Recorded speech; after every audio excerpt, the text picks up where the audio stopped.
I want to talk about what I call creativity games. I have created some classroom exercises based on these. I have some lessons online that you could look at, and these come in many formats. I'm going to talk about my favorite way to play, which is as a party game, and you don't need to buy anything. You can play with scraps of paper.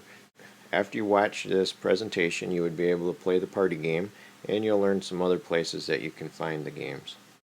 If you're using this in conjunction with any of my classroom exercises or games, remember that I'm using the definition of creativity, making connections to find new, good ideas, and you'll see how that plays out in the game. All of these games that I've done for the classroom or that you can play as a party game are based on a creativity game system that I worked out with my friend Kory Heath. We passed email back and forth for about a year developing a game system that I called the creativity game system, and his group playtested this a lot, developed it really well to the point where I'd say I was just a contributor and a playtester.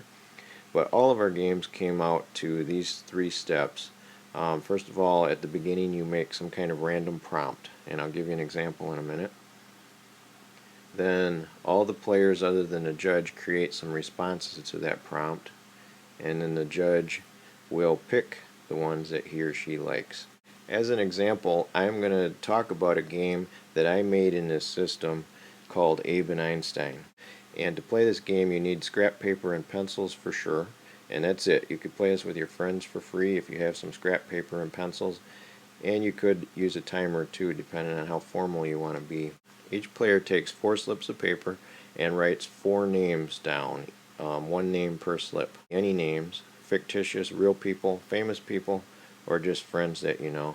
Then for step 1 on each round, the judge is going to draw 2 names at random to form the prompt. So for example, one time when we were playing, the 2 names that came up were Big Bird and Britney Spears.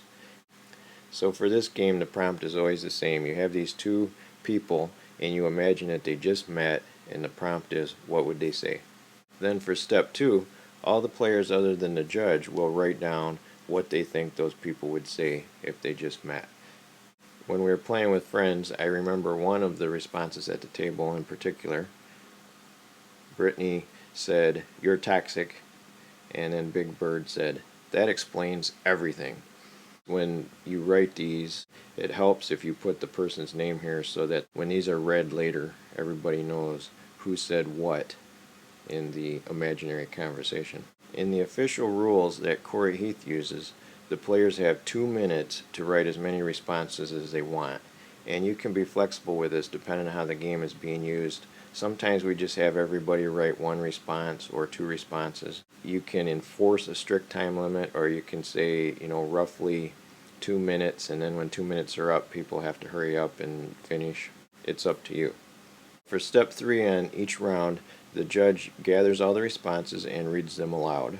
And that's usually quite hilarious as everyone listens to these different answers that people came up with. And the judge will choose 2 favorites. The official rules are you pick 2 favorite responses. Again, depending on the situation, how many people you have playing, you could do more or less than 2 favorites. It is strictly based on the opinion of the judge, and the people that are picked each get a point.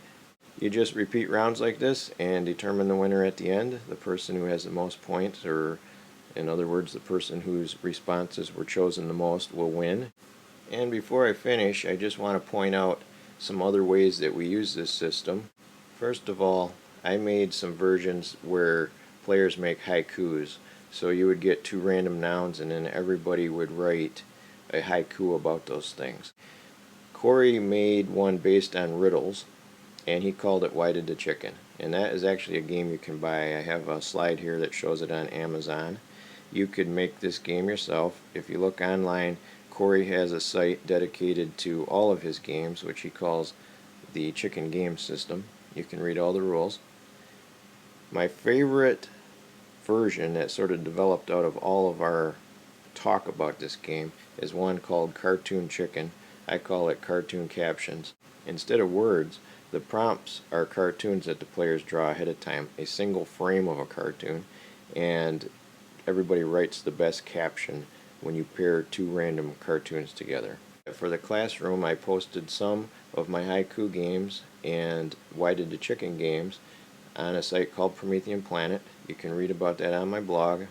And I even recently made a Stencyl version, which is a flash game of Why Did the Chicken, and you can play that online at Stencyl Arcade.